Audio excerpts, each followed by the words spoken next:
Hər kəsi salamlayıram. YouTube kanalıma xoş gəlmisiniz.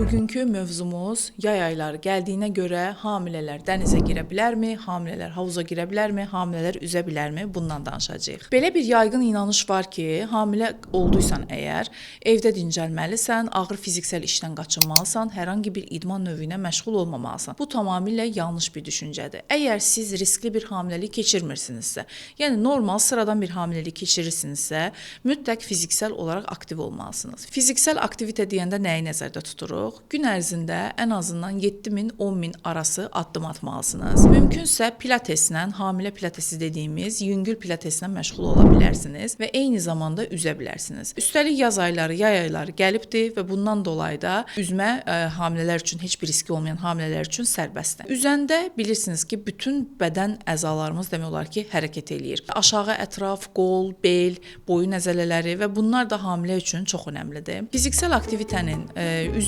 buranı silərsən, fiziksel aktivitəni buranı silirsən, tamam mı?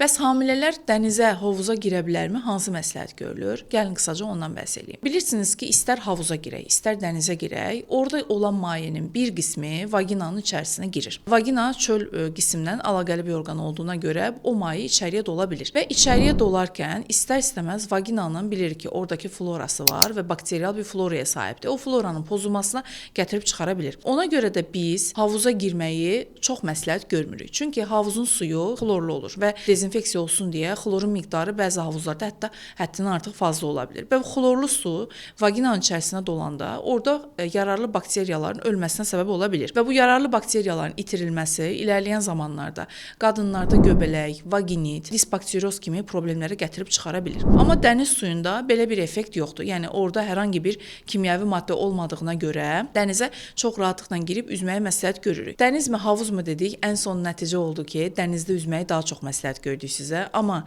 bunu da unutmayın ki, hər dəniz təmiz deyil, hər dəniz üzülməli dəniz deyil. Bunlara da diqqət eləməlisiniz. Daha çox insanların çox olmadığı, kirliliyin çox az olduğu, hətta təmiz olan plyajları tərcih etsəniz daha məqsədə uyğun olacaq. Bəs indi sual verəcəksiniz ki, heçmi hovuza girmək? Təbii ki, girə bilərsiniz. Amma bir gününüzü səhərdən axşama qədər, hətta həftənin hər gününü səhərdən axşama qədər havuza keçirməyi kəsinliklə məsləhət görmürük. Bəs havuza girdiniz, dənizə girdiniz, sonra nəyə diqqət eləməlisiniz?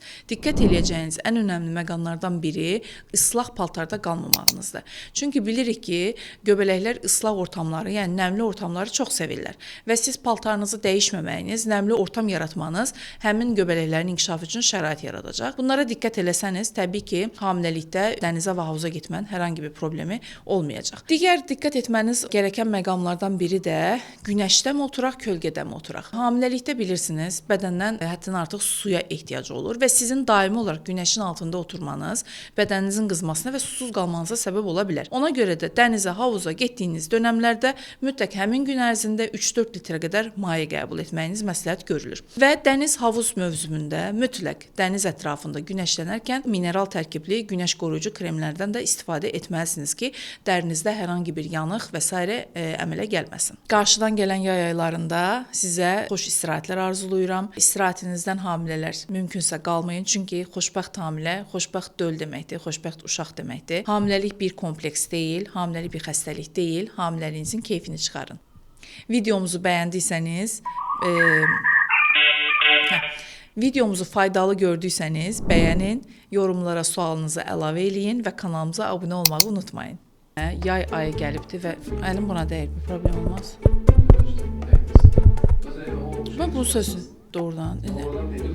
Həssas ona neyir? Dang-dang eləyir. Oy, montaj eləyəndə yandım, qulaqlarım dağılacaq.